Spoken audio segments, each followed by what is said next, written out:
welcome back for the final live mentoring for season 2, the Shooting Range of Photography Challenge. This is it. We are at the end. Congratulations, Nikki, Lynn, Shauna, and Martha for making it this far. This week, we are joined by Benjamin von Wong to help us determine the winner of season 2. Our 3 finalists have been working so hard on their passion projects, and we want you to know that we're extremely proud of them. It's not easy coming up with a passion project in 2 weeks' time and producing 5 images that would connect you with their projects, to find a way to amaze you, to provoke a conversation or a feeling in you, the viewer, and they hope to educate and of course, inspire you with their 5 images tonight. My name is Billy Lang. I am the host and co-creator of TSR, along with my In the Shadows wizard and writer extraordinaire, Hope Walls. We are thrilled that this season has been such an amazing experience for everyone involved, and that the whole shebang has run relatively smoothly. It's been a wild ride over the last 10 weeks. We've had some highs, some lows, and a few tears, and of course, lots and lots of laughs. If you've been paying attention, you would have noticed that TSR slowly builds onto every week. The challenges got increasingly difficult and demanded not just technical skill, but also asked that our shooters expand on their creativity and seek deeper connections with their concepts and their communities. As you can imagine, putting this competition on is not as easy as we might make it look. We have been fortunate to have a fantastic team of individuals that have not only helped us form this season, but who have been great sources of support for us this year. We want to thank our ambassadors, Rain Oosterveld, Shalene Ramsahoy, Corey Lynn O'Hara, Bill Walls, Milo, Laura, and Maximus for all the help that they have given us. We are truly grateful for your input and your hard work. The season would have been very, very different without you. We also want to acknowledge our amazing sponsors who have contributed the following to tonight's prize pot. A custom artisan album valued at over $500 from Decora Album Company. A 3-session online holistic coaching package with Talitha Haight of Healthy Balance valued at $180. A 3-month pro account with Sprout Studios valued at $192. Tuition to 2-Man U provided by 2-Man Studios, Erica and Lanny Mann, valued at $4,100 Canadian. A donation of $250 will be made on the behalf of the winner to the charity of their choice. And of course, $1,500 cash plus a whopping 18 cents in the interest that it earned this season. Sprout Studio has also provided codes for some fun swag for all of our finalists, bringing the value of the prize pot to just under $7,000. This season could not have happened without our fantastic panel of judges. The challengers have said that they've learned so much this year, and your presence each and every week has helped these individuals build their skills in this amazing craft that we all love so much. Hope and myself are truly appreciative and grateful that you all agreed to come on this journey. We hope that you have enjoyed your time with us because we absolutely loved having you here. Starting from the West Coast over in Vancouver, BC, we have Ronald of Ronald Lee Studios. Coming from Toronto, Ontario, we have Spencer of Spencer Wynn Photography. From the East Coast, in Fredericton, New Brunswick, we have Maggie of Mag Hood Photography. Thank you from the bottom of our hearts. Now to welcome our guest judge, Benjamin von Wong. Benjamin creates work that provokes, educates, inspires, connects, and amazes people. Hence why we use these words for the final portfolio. This internationally recognized artist uses his photography as a tool for global activism and travels the globe organizing larger-than-life, hyper-realistic photo shoots. Benjamin's mission is amplifying positive impact and making that impact unforgettable. And he can brag that his work has generated over 100 million organic views. With backers and fans around the world, the support of companies as diverse as Nike, Starbucks, Greenpeace, Dell, and the Government of Canada, Ben's work has recently landed him on CBC's The Nature of Things, narrated by none other than Ryan Reynolds. Welcome, Benjamin. Thank you so much for being here with us tonight. Where are you joining us from? And can you spill any details on what your next project is?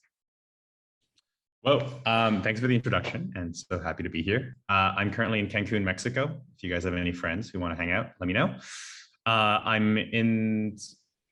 I'm actually, I guess the project that I'm working on is, the projects that I'm working on are hopefully shifting from problems to solutions. I'm getting a little bit tired of playing with trash, though it's been really fun. This one little project that I'm experimenting and exploring, why I'm in Mexico. I found this diorama artist. He's amazing. He makes little miniature sets that look photorealistic. And we're exploring the concept of creating a kind of dead and broken down earth that's being kind of peeled back with an excavator to reveal kind of a lush green forest, a food forest underneath. And we have 3 days to do that. So we'll see how that goes. But yeah, I think what to expect in the future is probably more of the same, but hopefully a little more positive and a little less negative. Awesome. Thank you so much. We're excited to see what you come up with. We can't wait to get into tonight's live mentoring, but judges, the challengers were asked if they had any final questions, and we have 2 quickies for you all. What is the worst photographer fuck up you've ever created for yourself? And what did you learn from it? Spencer, do you think you could start us off? I would have to say being late for to shoot a wedding. And then having a holy shit moment and then racing across downtown in heavy traffic and running across U of T's campus to get there. That was pretty bad.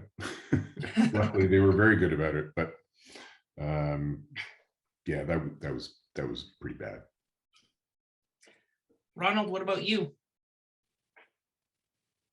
I'd say probably right at the beginning, maybe a decade ago or so, when I started putting on shoots, organizing creative stuff. I would think that, you know, I had this assumption I could show up, put up a light, take a shot and leave. And I would always schedule everything too fast and too quick. So in the end, you know, we always ran all the time. So you learn the hard way that shooting takes a lot of time and patience to get through. Yeah. Thank you. How about you, Maggie? Ooh, one that comes to mind would be I was shooting a wedding and we went with a couple to go do portraits, and I looked at the sky and I was like, oh, it looks like it could rain, but it's probably not going to rain. And so I left like all my rain covers and everything in the car. And of course we got out on, like, we were by the ocean, got out on this peninsula, and like we were shooting and just heavy downpour. So all of my gear went toast. Luckily, of course, I had backups. But yeah, I had a couple camera bodies and some lenses, and I had to go get rice from, because it was at the bride's parents' house. So I went and borrowed like a huge bag of rice from them. Luckily, everybody was chill. The couple was chill, but it sucked. Yeah. How about you, Ben? Any fuck ups you did early on in your career? No, I think every project is filled with fuck ups. I somehow managed to swing by just barely by the skin of my teeth. I mean, I still show up places sometimes with like no charge in a battery, and then you're just like, oh crap, like what would I do? Or, you know, without a memory card, or just not enough time, not enough budget, just something going wrong. Something always goes wrong. And I guess you just swing through it. I think sort of the exercise of being a photographer, at least in my world with a lot of set production, is a question of how many fuck ups can you get away with without anyone noticing. The latest project I did, just as an example of a major fuck up that no one will ever know about, is like there were supposed to be 2 photographs. The whole art installation was supposed to be built somewhere else the day before, but like the fabrication of the installation was so late that we ended up only finishing it at 3 a.m. of the last day of the actual project.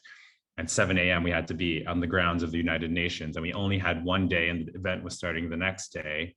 And then at 5 p.m. the installation is just barely assembled. So we were like, I don't know, 3-4 hours behind schedule. And then as they're lifting it up, the entire installation breaks. So if you look at the faucet photographs of all these selfies, the tap that you would spin is actually completely bent, but no one can see it. And so anyways, this is like, I think it's just like every project I do has like a zillion fuck ups that no one will ever know about. And I just kind of want to share that because I feel like everyone thinks everything goes well. You just don't talk about it as much. That's all. That's all. That's all. No big deal. No. Thank you. One of the challenges our shooters have faced over the course of the last 10 weeks is perhaps outgrowing their current rig. What are your essentials when it comes to gear, software, or apps such as plugins, and why? Ronald, do you mind starting us off? Sure. For camera, definitely now I will recommend going with a full frame. You don't need to have a full frame camera, but it helps the photographic process a lot because it helps you cheat, it helps you get away with a lot of things. Larger strobes. When I first started, you know, I used to have like 12 different small strobes I would light my shoots with. And then I started getting larger strobes and falling in love with the power that you get from that. And as far as software, definitely Photoshop. Well, there's another software called Photo Mechanic that is what journalists use to cull for images. That is a lifesaver. So definitely those. Thank you. Do any other judges want to weigh in on what your essential gear is? I shoot with the Fujifilm system. And I've just gone to the GFX, which is medium format. And that's definitely a game changer because it can be, the dynamic range is just incredible. And it can take a big crop as well. Similar to Ronald as well, a little bit more powerful strobes, definitely, and that don't need plugging in. So you can be really, really flexible in the field. And also, I've been using Photo Mechanic for 15 years or more, and that's definitely something that I could never live without. Thank you, Spencer. Last chance. Anybody want to tell us what the essentials are? So for me, I'm a big believer. It just depends on the job that you're doing. And I think that, like for me, I shoot weddings. My images are getting blown up big, but they're not getting blown up massive. So I don't need like a massive amount of megapixels and these huge file size to work with. So I think it just really depends on what your goal is with the gear. And I mean, the latest and greatest cameras are awesome with the autofocus systems and, you know, low light capabilities. But it just depends. Are you going to be shooting landscapes? Are you thinking portraits? Do you need a general all around camera? I think every situation is different. And I think you just kind of attack it that way. Thanks, Maggie. I love Maggie's response because I kind of feel the same way. My gear has gotten worse and worse over time. I use less and less of it, more and more of it stays at home.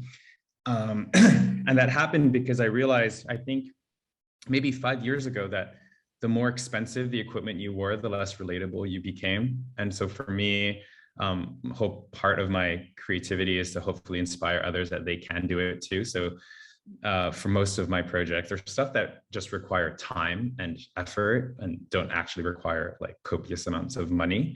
even though they might look lit sometimes. And I think that kind of aha, like, oh wait, let's peel back the layer and it's just whatever is really interesting. So the other thing is because I travel pretty much permanently, I tend to just land somewhere. Like when I was in Vietnam, I just landed there and I was like, all right, everyone, I'm shooting this day. I need you to bring whatever equipment you have, and that's going to be the gear I'm using, and just wing it with whatever lighting shows up. Yeah, so just wanted to echo Maggie's piece of it. Thank you. Thank you, everybody, for your input. Now let's see who will be season 2's range master on the shooting range. Hope, let's get those slides going. The first slide, as always, is a compilation of everybody's images this week. In no particular order, let's get started. So our first one is Shauna's. Her portfolio is called She Is, and this image is Inspiration Beyond Words. Next one. This is Amazing Grace. Next one. A Mother's Connection. Next one. Provoking the Divine. Educating the Warrior. And finally, All Images in One. Shauna, can you quickly sum up for our viewers what the concept and inspiration for your portfolio was? I think, as you all know, this has been quite the journey for me these last 10 weeks. It's been empowering for me to peel back layers of myself and to kind of unapologetically take up space in this world. So I kind of wanted to celebrate women with my final portfolio, and to celebrate what makes us who we are, and the beautiful bits and the ugly bits and the bits that we're ashamed of, and to connect with people. I find right now we're not connecting with humans. I wanted to connect with people and explore their vulnerabilities and their passions and their fears, and to create and capture that, and to and just celebrate and love who we are. And yeah, so that was my inspiration for this concept. And yeah. Thank you, Shauna. Ben, on the image of the woman with the abdominal scar called Educating the Warrior, one of the comments that Shauna got from More Than Yourself was that it didn't quite have the feeling of fuck you that the artist's statement implied. When you're going for the specific mood in your images, whether it's a self-portrait or a project featuring models, what kind of direction are you giving to ensure that their expression or pose triggers the desired viewer response? I mean, I think my photo shoots in their nature are quite different. This one's clearly very intimate, very vulnerable. And I sort of acknowledge also that I'm not a woman, so I felt a little out of place in giving that comment, especially in the context of the project. However, I guess for me, my secret is kind of simple. I think people who are comfortable pose better, and that the minute you stop taking photos, it's the minute that the photo cannot improve. Like the best photo can never be possible. And so it's to keep going for as long as the model or the person feels comfortable, and to hopefully hold that rapport for as much time as possible, and to just see where it takes us, I guess. So. Thank you, Ben. Ronald, you felt that the series of images created a strong and cohesive portfolio, but commented on the framing and composition of almost every image.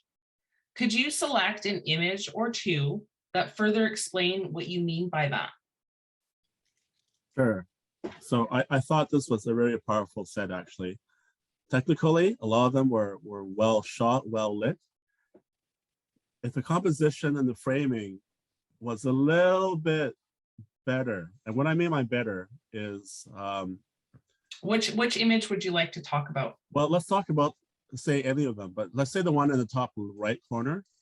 So if you look at that one, if you're looking out the window, so I get how the photographer put this model's face, her nose and eyes in the center of the image, but compositionally, it's sort of giving a bit of an extra space to the right. So when our eyes are looking at this, there's not, we're sort of not looking straight at any one particular part of the image. We're sort of, ideally we want to be attracted to one part and look around the image and go back to it. Here, it's a little bit sort of floating. I don't know if you can understand what I mean, but it's sort of like floating in the air here. So if we could crop it a bit more, maybe either move the model to the right a bit or choose a different frame so that maybe it's a 4:6, I think the image will be more impactful. Our minds are not going to be a little distracted and confused by the framing. Okay. Do you have any comments on any of the other images? For example, the one in the center, again, I can see the photographer put the hands in the center of the frame. I think it could be a bit more powerful if maybe we moved it to the top right PowerPoint, like shifted a bit higher to the right a bit more, framing wise. I also had a comment here, if we had the lower angle, it might be more impactful as well. It's tough to put something right in the center because our eyes are going to be looking around wondering where should we look first. Okay. Thank you, Ronald. Maggie, without the captions and titles for this series, there was something lost in translation, which the judges all felt affected the viewer's ability to pick up what Shauna was putting down. For example, in the image of the hands called A Mother's Connection, all agreed the idea was lovely and emotional, but due to a lack of contrast in the age of the hands shown, it fell a little flat. When shooting or when later selecting images to include for your clients, are there specific things you look for in terms of storytelling? So in terms of storytelling, I mean, for me, I have to think in two things. One, is it telling me a story?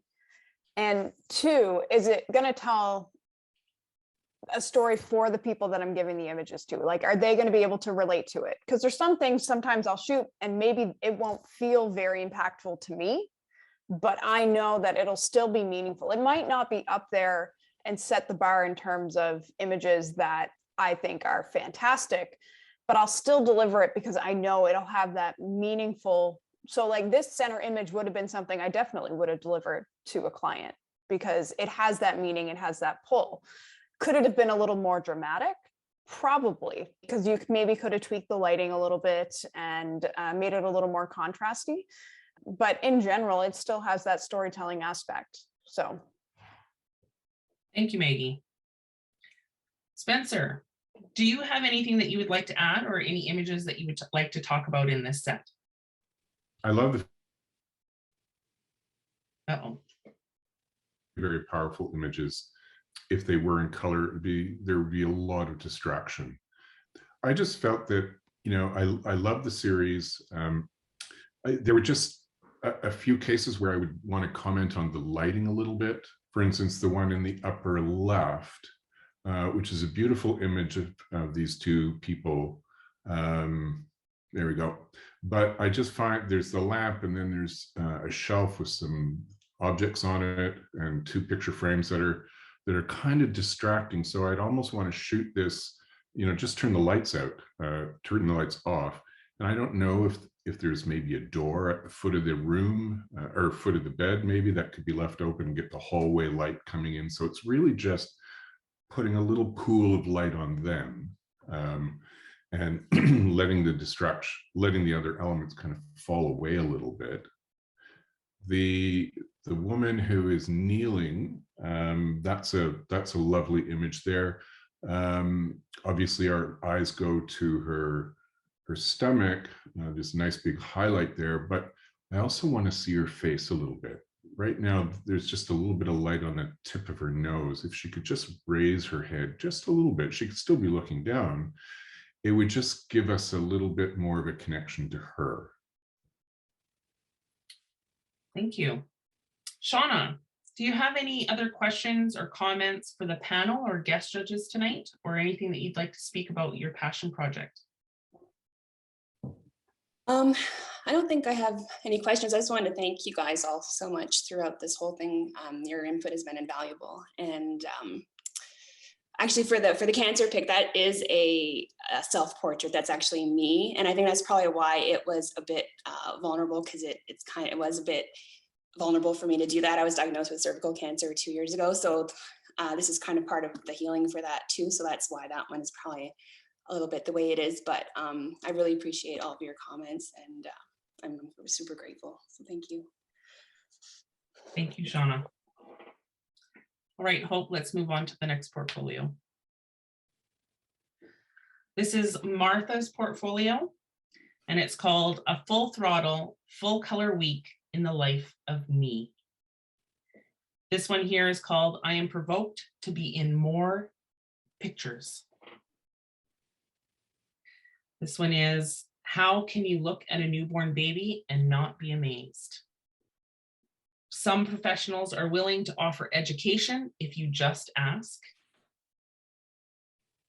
TSR inspired me to step out of my comfort zone and try street photography.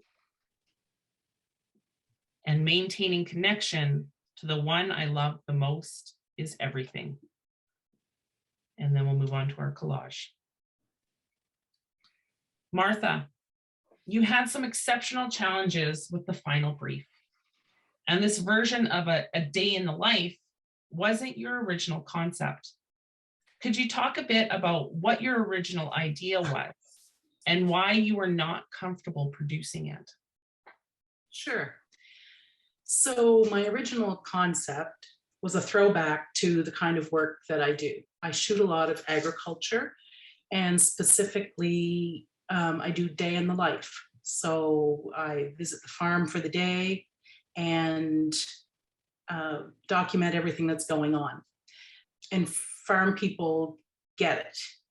I was a little concerned, and the farm family who I was going to document were also legitimately concerned that not all aspects of farming are pretty. And I didn't want anything to live on the internet that could be taken out of context and potentially damage an industry. I would never, and I don't think any photographer should ever, that should be a consideration for any photographer. Is this can the context be altered and misused?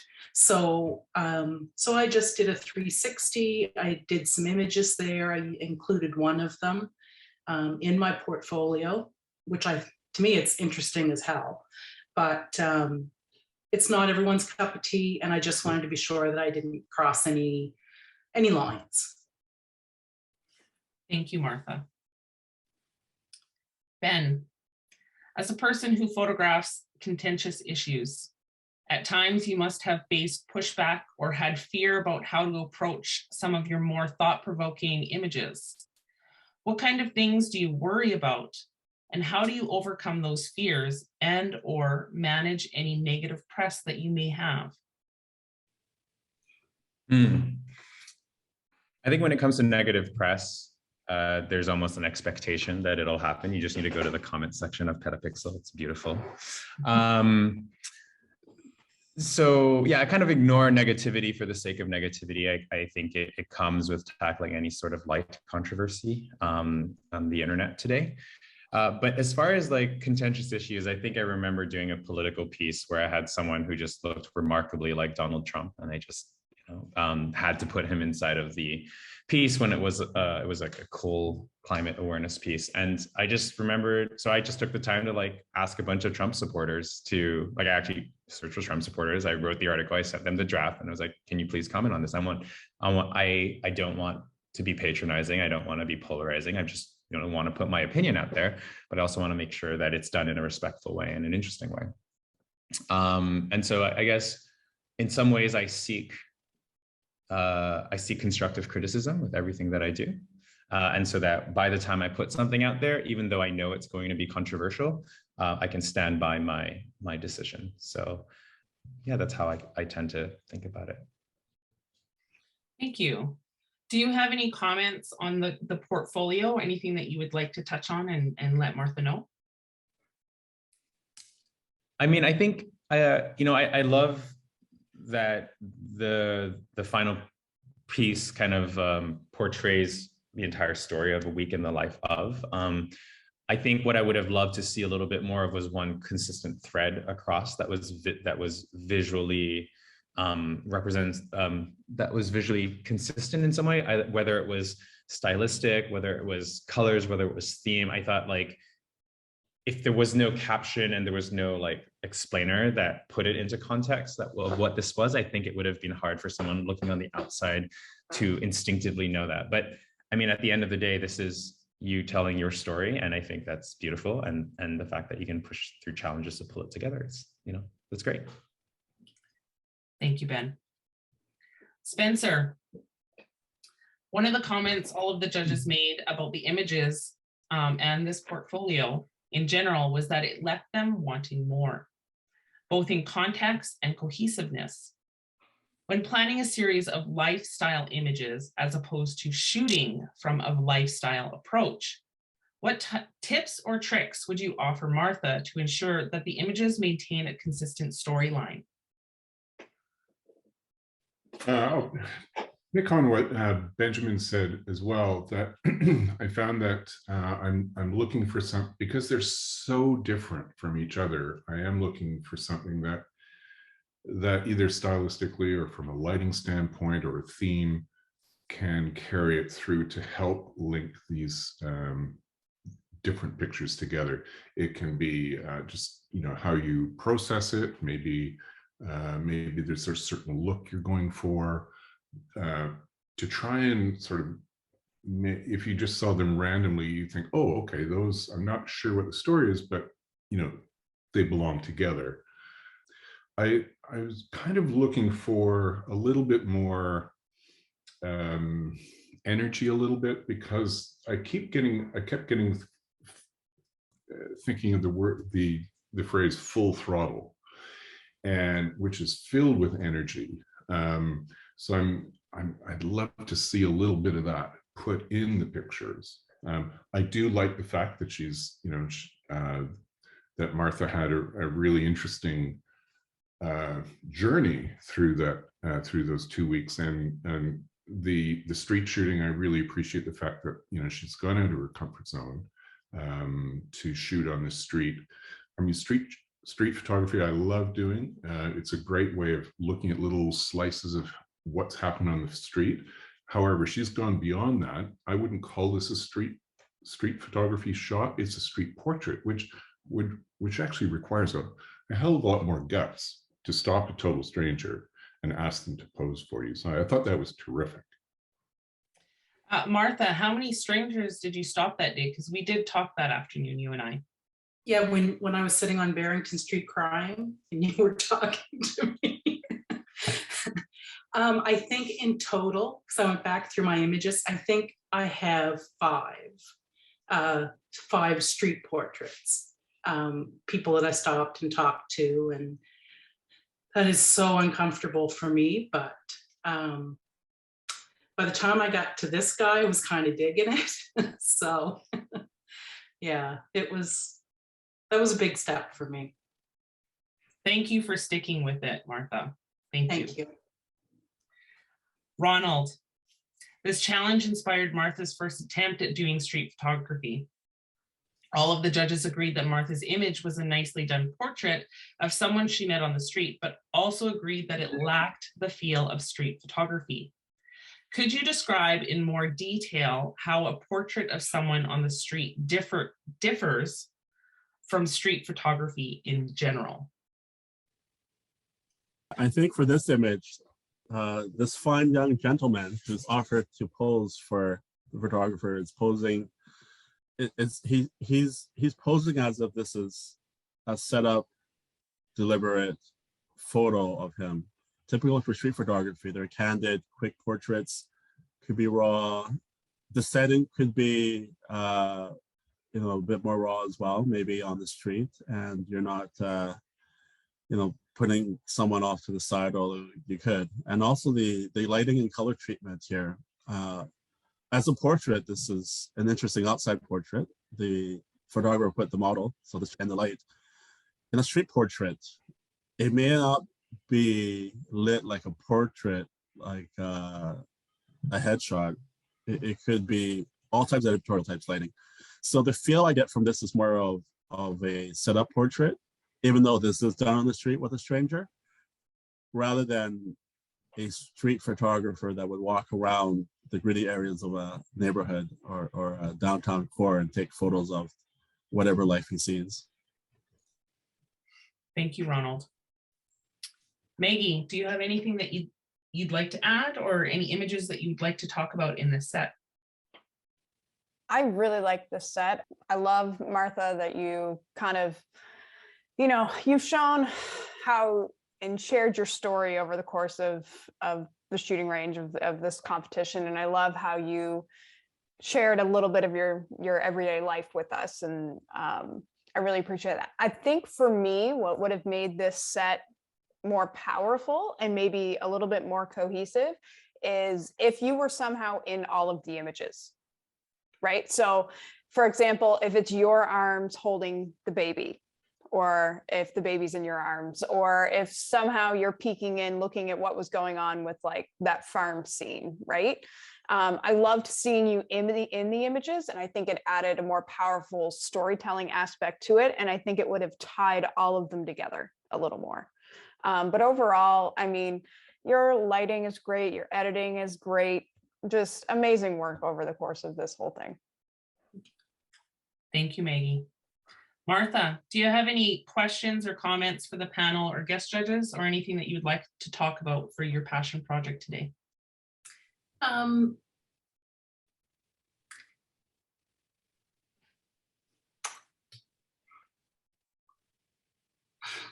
We love you, Martha.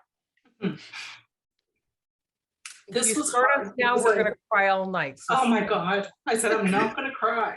I already told her that this was it happens on the final season, on the final episode, everybody cries. It's all right. Yeah. So like I shared with you guys, there are so few photos of me.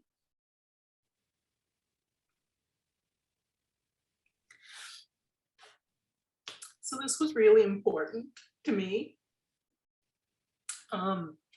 My back went out on Saturday morning and I could barely walk. It was awful. And Sunday I shot the 2 self-portraits. So they're kind of like through a Tylenol 3 haze, I think, really. But they were so important to me to do because I want to exist in photos. So thank you for the feedback on that. I appreciate it very much. Thank you so much, Martha. Okay, we're going to move on to the next. Okay, so we'll move on to Nikki Lynn's set. So Nikki Lynn's is called For the Love of Oil. This image is called Connected to the Land. Amazing Skies. Provoking Pump Jack. Educate the History. Inspired to Stay Healthy. Nikki Lynn, you almost knew immediately what your concept was. Could you sum up for the viewers how you settled on this idea and why you feel so passionately about it?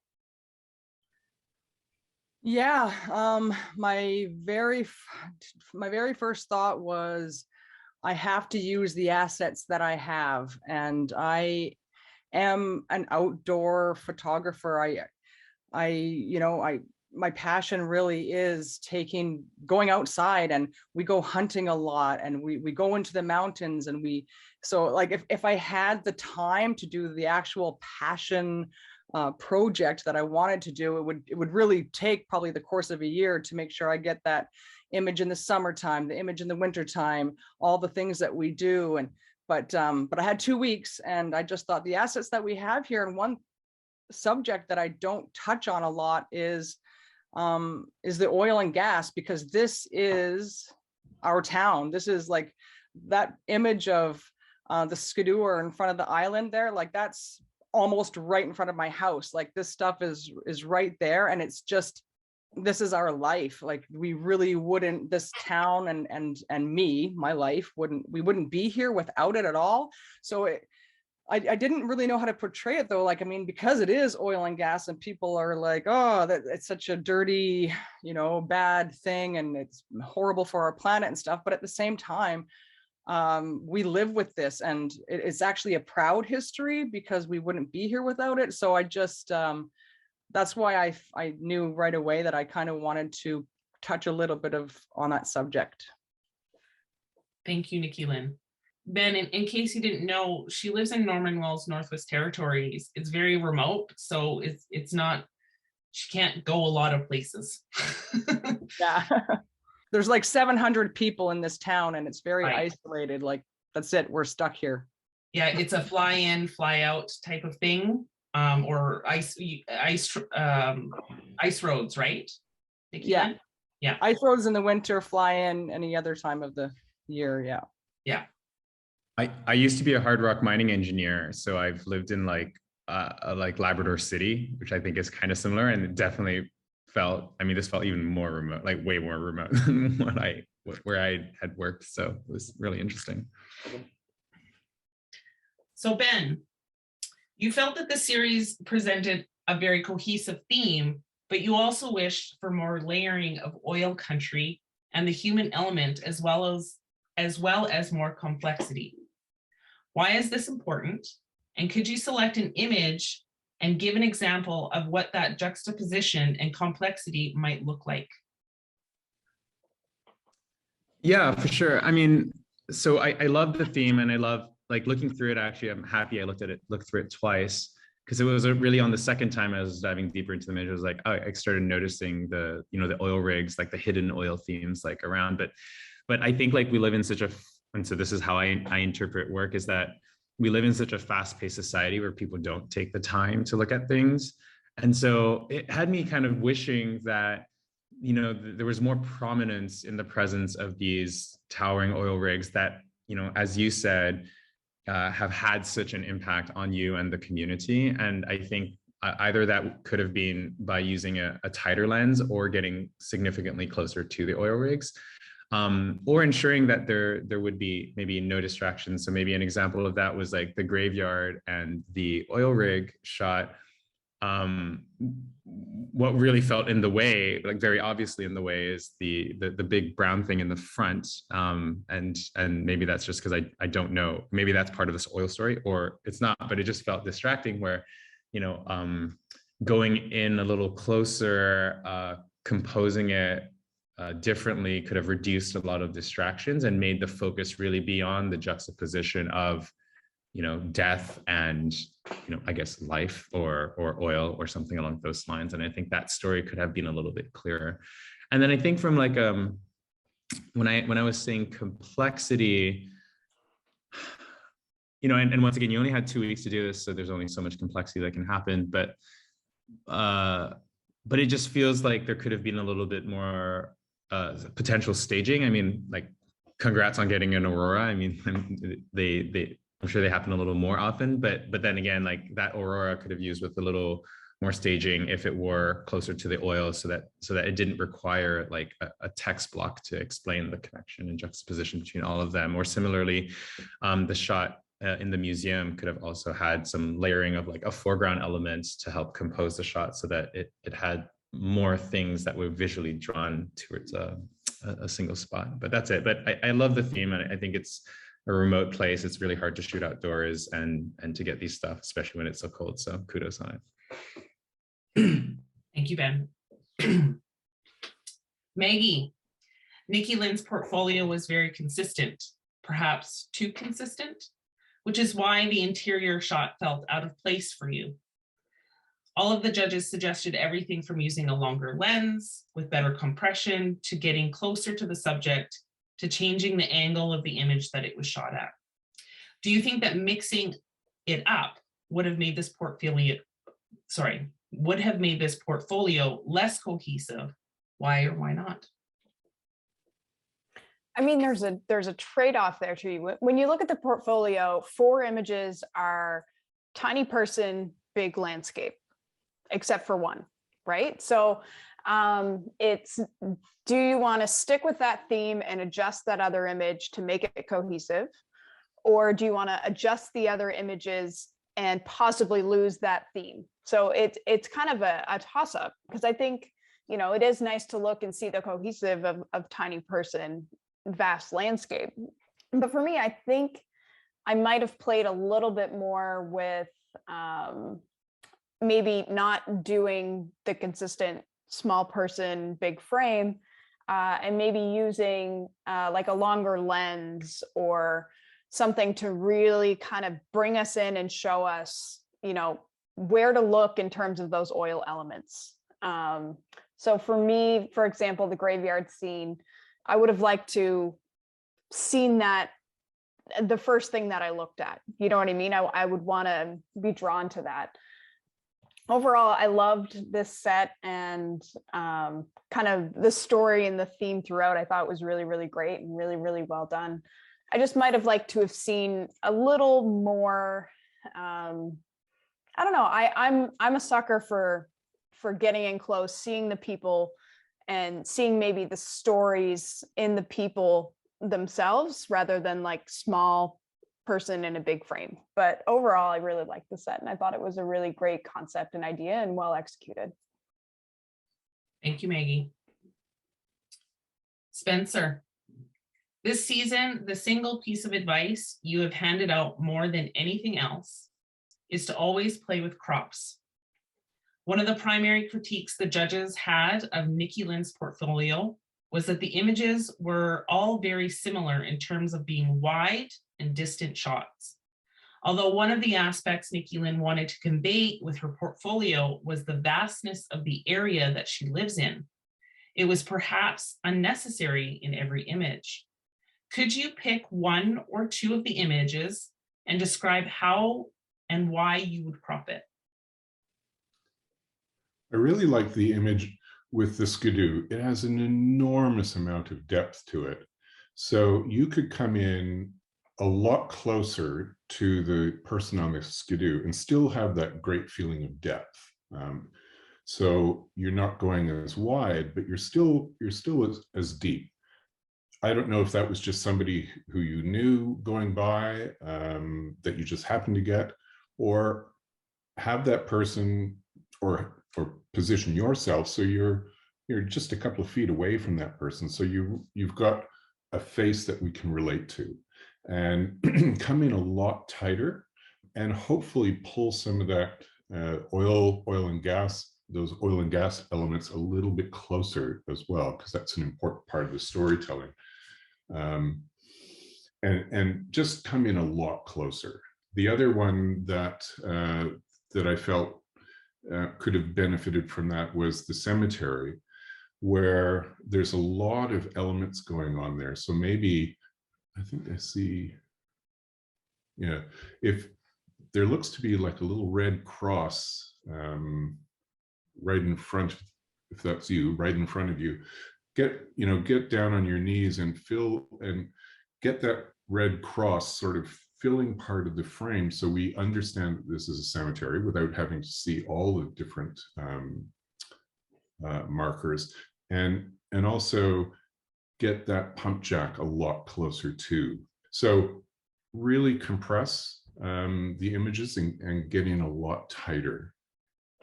Thank you, Spencer. Ronald, is there anything that you would like to add? Any comments on this portfolio today? For this one, exactly the same as what everyone else has said. It's a little bit too wide. You can't see what the main point is as described in the brief. And a few things about setting up the shots as well for some of the images. There are little issues here and there. But the one thing that could have been improved is if we could be a bit closer, tighter, and see what the photographer is trying to show us in the frame. I think it would be stronger if that was done. Thank you, Ronald. Nikki Lynn, do you have any questions or comments for the panel judges, guest judge today, or anything that you'd like to talk about for your passion project? Not really. That is how I tend to do this. I like the images when they have a lot, like I don't, like I like the little person and the wide shot. That's just how I for some reason, I just like to show that a person can be in the image, like not that it has to be a person that or the features of their face or, that small crop. The only thing was the one that I really struggled with was the graveyard shot. I did a bunch of those, and that darn rock, that is a rock. It is actually a headstone. But on the other side of it, you can see the person's name and all that, but you can't see it from that. So I couldn't get it because I needed to see the pump jack in there. So I tried to crop it. I tried to do a bunch of things, but then that rock was just like, I am not good enough at Photoshop to get that darn rock out of there. I knew that was going to be a problem. It just was a problem for me. Like I had all these, and maybe I should have gone back and tried to get closer, but you know what? There's so much darn snow there. I thought they're not even gonna know it's a graveyard if I don't show the wide shot that shows all the crosses. Like if you just seen me standing there with a pump jack, you'd be like, oh, standing in a graveyard doesn't look like a graveyard. So I had all these problems. And then same with the islands, like, I don't know, I feel like I needed those wide shots to show what I was trying to show. The image of the skidoo, if I got any closer, you'd only see one island, but I was trying to say that there's islands. So there was two there. So I felt like I was trying to get it. I don't know, but I get it. That's just like, I mean, most of my pictures that I take, not even for these challenges, really are a vast, small person image. And that's kind of what I was just going for. Except for the museum, I couldn't do that because we had such a small little area. So I couldn't like make her, and I did want to do it inside because outside the museum, there wasn't much to really see. And I wanted to do that education of the SO. And I thought that if I had a gas and oil element in each one, that would be enough to tie it together, I guess. But yeah. Let me ask you a question. When you were shooting your set, did you shoot only wide or did you shoot shallow as well? Like, did you get closer or did you just shoot from the one perspective? Like I used different lenses on every one of these, except for the Aurora, and the snowshoe one was definitely like the wide one because I wanted to show that vast. The one with the skidoo, I was far away from him. He was way in the middle of the river, and I was on like it's hard to explain, but he was quite far. I had a long lens on, and I shot really tight in with that one actually. And I know that I could have cropped it more, but I chose not to because I still wanted to show that like you're on a river, it's a big vast land and there's mountains. Like I feel like the closer the crop I would have got would have taken that away from it. Yeah. So, and the cemetery one, I tried a few different ones that just weren't working out with the angles just to get that pump jack in there. I should have gotten closer and maybe angled up or something, but I feel like I wouldn't have been able to get any of those crosses in there. So I definitely put some thought into it, but yeah. I think for the graveyard one, you just needed one cross and the pump jack. Yeah. Yeah. Yeah, just to hop in real quick. So I've tried to capture really big objects in the past that are far away with wide landscapes because I only shoot wide. I have a 16-35 2.8, and I think it's like basically technically impossible to have a significant wide shot and a significant far away large object. And so like the reason why I think everyone's been recommending compression is specifically themed to the need of like making sure the background object, which is a main part of your storyline, is big enough. And so then the technical way to accomplish that would have been to do essentially like the Ryan Brenizer effect, which is using a tight lens and then stitching it together to have like a wider field of vision. So you can kind of have both at the same time. So that's maybe just something to play around with in the future. And then maybe one last comment is, if you really like the small person, big landscape thing, it helps to have like so color and lighting draw attention to a thing.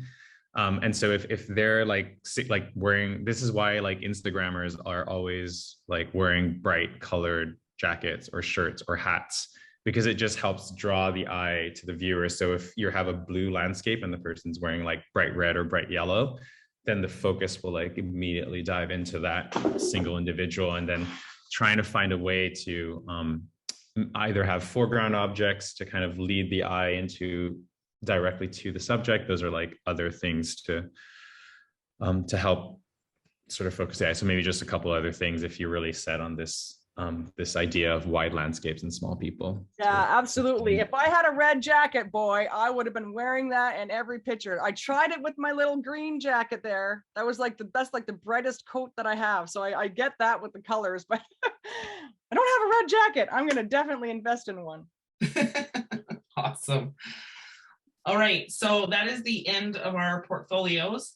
Does anybody else, like Ronald, what would you like to talk about? Overall, I liked all these sets. They are all well done. Definitely, you can see a theme in each of them, actually. I saw themes in all of them, which was great. One thing I wanted to mention is with Martha's set. I thought that was fantastic because it was very intimate. It was a shock, you know, basically hit the brief. Short sentences, so you don't have to worry too much about trying to figure out what she's trying to say. But the intimacy of the images was great. So you know, they all fit. The visceration shot didn't fit the brief, but nonetheless, I mean, still, you know, it's the style of the photography and the intimacy and the vulnerability. Editorial style was very well done because it reflected the photographer. So, you know, that was really good. The same with the other ones too. I could see how Shauna's image and Nikki Lynn's reflected who they were as well. So the stories show, you know, each photographer showed their story very well in these sets. Thank you, Ronald. All right, we are almost at the end, but we have one last bit of housekeeping before we announce the winner. We are excited to share that there will be a full color glossy anthology of season 2 available for purchase starting March 31st, 2022. If you are interested in purchasing one of these beautiful publications for yourself or a loved one, please visit the website or watch on social media when we announce that it's available for purchase. Without further ado, let's get to the good part. Normally at this point, we would announce who the third place would be. Unfortunately, there isn't a third place. In fact, we have a tie. So the duo sharing runner-up status is Martha Brown and Nikki Lynn Richards. Congratulations for making TSR history for having a tie. And that, of course, means that our range master for season 2 is Shauna Davies. Congratulations. We're so proud of you, and you did amazing, and you're fantastic. These are all of Shauna's images for the entire season of TSR. We want to say congratulations. You made it through 10 weeks of back-to-back challenges. You took the briefs and made them your own.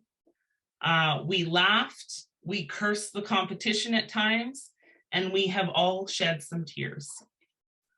Rangemaster Shauna, as a reminder of what you've won, the prize pot includes an album valued at over $500 from Decor Album Company, a 3-session online holistic coaching package with Talitha Haight of Healthy Balance, valued at $180, a 3-month pro account with Sprout Studio, valued at $192. Tuition to Two Man U, provided by Erica and Lanny Mann of Two Man Studios, valued at $4,100. A donation of $250 will be made on your behalf to Camp Gargona. Did I say that right? And you will also receive $1,500 in cash plus 18 cents. Shauna, besides taking an obvious break after this, do you have any future plans for your photography?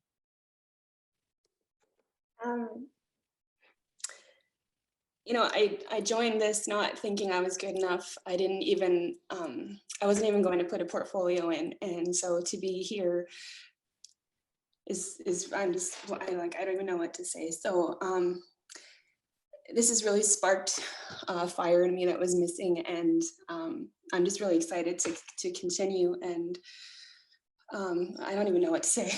I'm sorry. That's okay. We kind of just sprang this on you. Congratulations again for being season 2 winner.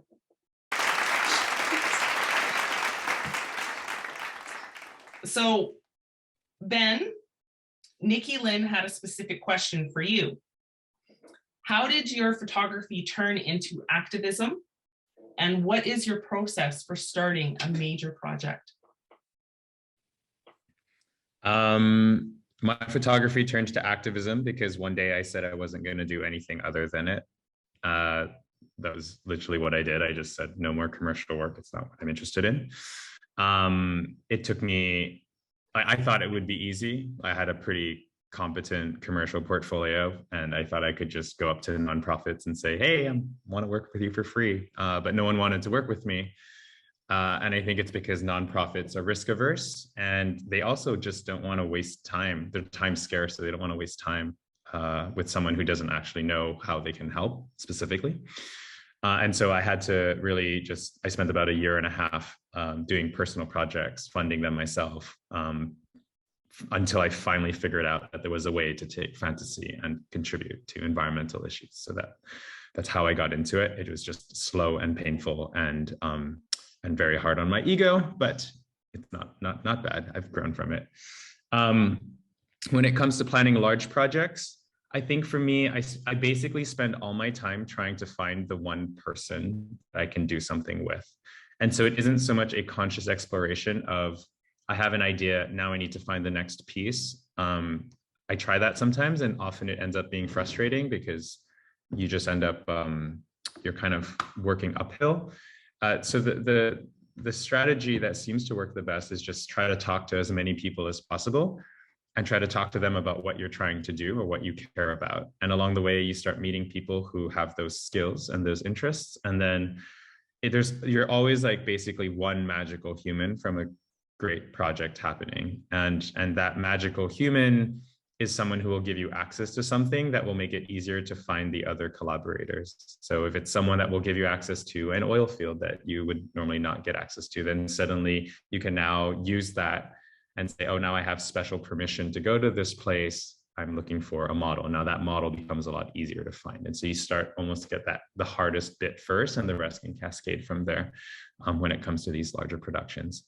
But yeah, if anyone wants to, has more questions or, wants to ask specifically anything, feel free to hit me up. I think I'm fairly friendly. If I ignore you, it's simply because I haven't seen your message. So just send me a second one. Thank you, Ben. Panel judges, we want to know, what was your favorite challenge this season and why?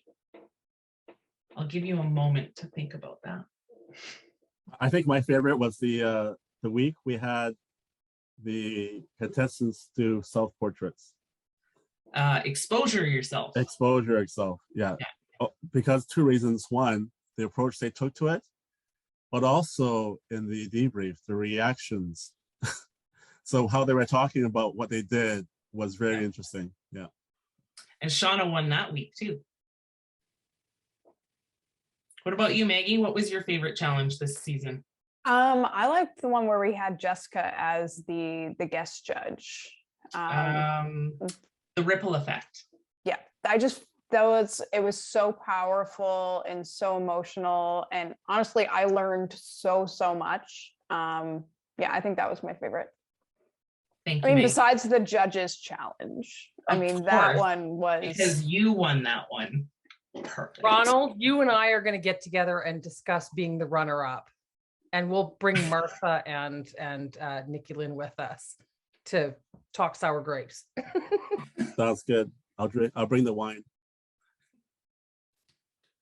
I like the week where Renee Robin was the guest judge. Recreate a Renee Robin.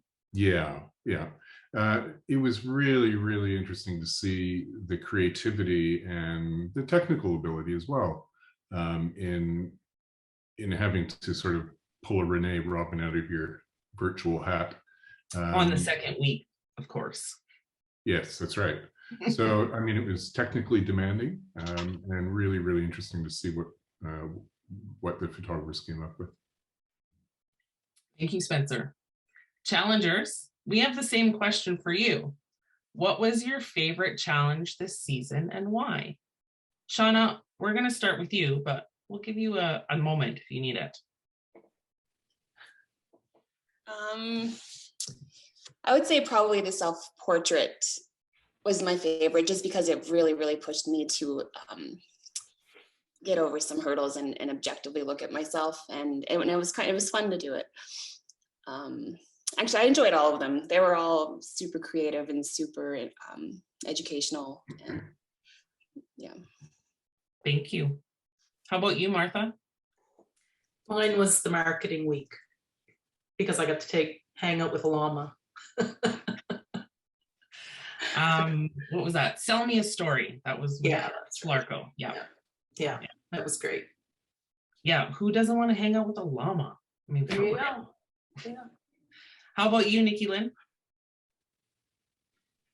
Mine was the ripple effect as well, because I connected with my mom-in-law a little more than we had been, I suppose. I mean, we're pretty close anyway, but that was special for her and it was special for me too. So I think that one was my favorite. Thank you, Nikki Lynn. You know what? We've got a couple other challengers in here. If you guys want to tell us what your favorite challenges have been this season, we'd love to hear that as well. And I have a question for Benjamin von Wong when we're done talking. Okay. I feel like Rain just turned on her camera because she wants to say something. Ew, sorry, I've got 4 kids like running crazy. So I was like, it'll probably be less distracting for you all if I just turn off my camera. My favorite was also the marketing one. And I think that was my first favorite one, not just because I'm obsessed with llamas, because yeah, that was the best. And I was super jealous. I was like, where'd you find that llama and can I come? But Yes, I also really loved the first week. Like, I think the first week was perfect. Like, I loved the brief for the first week. I loved the images. I thought it really showed off your guys' creativity, a little bit of your style right off the get-go. And like, I totally fell in love with one image in particular.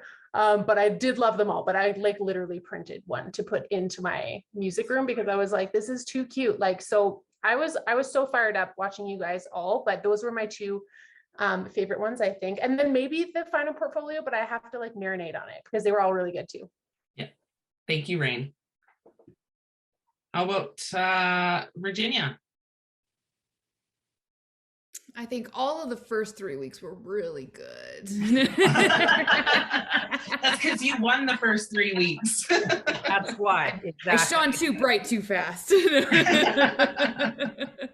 I have to say, I think probably the first challenge, I had a super hate love with that one, but it pushed me to like really think out of the box, and like making my little dancing spoon was probably my favorite thing. Like, yeah.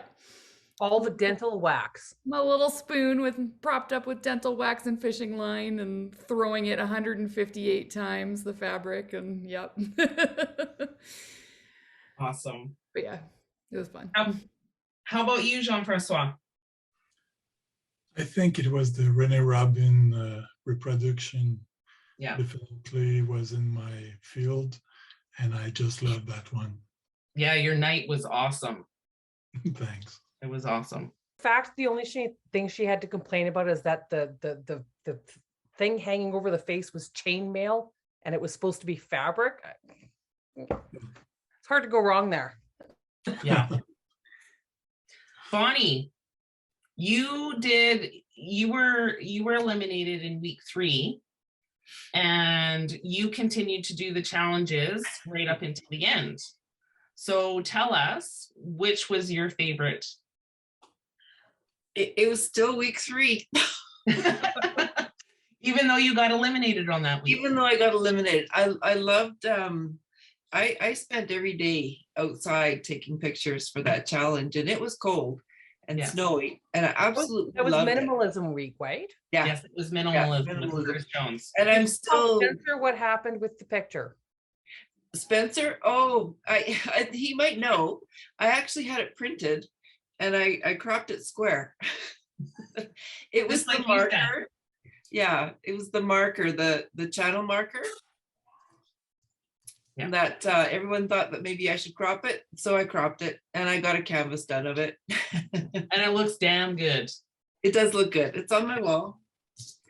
Yeah, that was my favorite, and I think probably because I've learned most from that one. But yeah, and I'm still trying to go for the minimalist look. So yeah. Awesome. Thank you, Bonnie. Thank you for participating the whole season.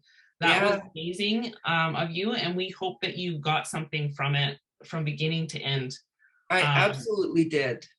And you know what? Your friendship and your guidance, even in the Discord chat for the rest of the challengers, was wonderful. And I think that each and every one of them appreciated it all the way through. So thank you so much for being here with us this season.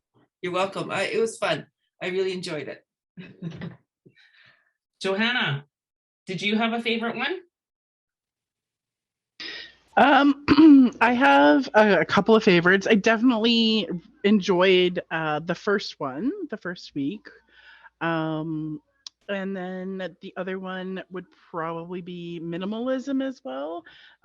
Just because now I'm still seeing things everywhere. Like every time it's like a foggy or overcast day, and I'm just like driving along to work, and I see something. I'm like, oh man, where's my camera? But of course, I don't want to bring it with me every day. But yeah, it's definitely stuck with me. Yeah. And also like the pressure was maybe a little bit less the earlier on in the yeah. That also probably helped. Thank you so much for being with us as well. Now, are there any last words from challengers or judges? Hope has got a thing that she's got to say. I have a question for Mr. Von Wong.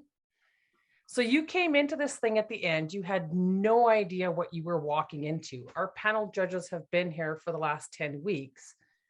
Is this what you expected it would be? Is it different than you thought it would be? I would like to know what this experience was like for you, meeting these challengers at the tail end of something. And I mean, we're very well organized apparently, but I mean, when we first approached you, what were the things that you thought, oh, who are these people and what are they doing? Yeah. Well, I didn't think about it much. I just, I had a request, you made a request, and I was like, I think I can find some time to do this. So let's just go ahead. So I didn't do any homework. I didn't look into it. I guess I was expecting, and yes, so you guys are this judging, the Google form, by the way, is the best presentation of any competition I've ever judged.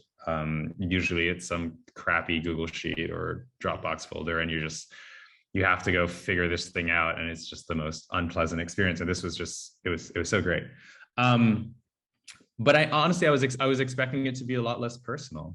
I was just expecting a bunch of people and some images, and the standard kind of row through it as quickly as possible. And I wasn't expecting to hear all these stories of personal transformation and empowerment and the deep friendships and connections that you guys have clearly built. And so it's just really beautiful to see that, how much community can be created out of, just a lot of hard work and dedication on the parts of both the judges and the participants. So it's really beautiful to see. Congratulations. Thank you, Ben. Thanks for being here, by the way. When I sent you the message, I was like, hey, we got this thing going on. You come, and you were like, sure. I thought, okay, well, I should explain it better, but we're so grateful that you're here. And so many of the challengers were so starstruck when they saw that Benjamin von Wong was on the roster for the season. And I think you fulfilled some dreams for a few people.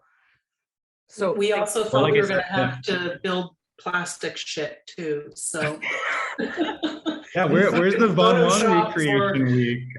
I feel like we would Tell need us. a much longer period of time to put a project like of that scale together. no, you two would totally do that to us. I would. Billy wouldn't. She's talking. No, I'm the voice of That reason. one would. I'm the one that tells her to brain that shit in.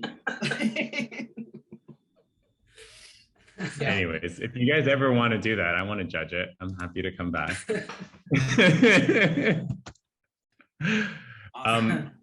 I do have a document here. This might be interesting to you guys. I wrote like a 7-page document on how I design a campaign. Maybe it's helpful for you guys. You'll see it's a lot less photography and a lot more just emailing and searching for stuff. It's not that exciting, but I'll send it to you guys anyways in case it's of interest. I just need to find it. You never know when a passion project is going to hit you. I know that every once in a while it will hit my brain, and then I just want to work on something. I mean, at one point in the competition, Virginia had pictures of herself eating the embolism in her heart. So, you know. Yeah. All right. I never posted those images. I really think that you should, because I think that they're awesome. You just do like a series, like a 3, maybe a 5 series of them. I'll tell my mother not to look at them. I'll be like, Yeah, show your mom. Just block her from the post. You can do that. All right. So we are going to keep everyone informed about future dates and any exciting news happening with TSR through our social media channels. We are now at the point where we say farewell. As we wrap up this season, Hope and I wanted to extend one last thank you to every person, judge, challenger, and sponsor who participated in the shooting range season 2. This challenge wouldn't have happened if you hadn't taken a chance on this Rinking Day operation. We are so happy that we made the decision to expand across Canada, as it has led us to meeting such a wonderful group of people. We are excited to follow each and every one of you and support all of your future work. Now, are there any last words from the judges before we sign off today? No? I think this has been it's been amazing. I didn't see season 1, and I really had no notion of what this was going to look like at the beginning. But it's been an amazing journey for the photographers, but it's also been a great journey, I think, for the judges as well. Certainly myself, and it's been really inspiring. Thank you, Spencer. I think for me, I just want to say thank you guys all so much, and everybody who participated, not just, this week's finalists. You guys put in so much work and effort and time and commitment and just went above and beyond. And I'm just so grateful for all the things I learned, even just on, through the different challenges, and you educated me on a lot of things that maybe I wasn't aware of. So I really, really appreciate your heart and soul and the stories you shared with us. So thank you very much. Thank you. It's been a blast. Goodbye, everyone. See you for season 3 here on the Shooting Range, a photography challenge. Good night.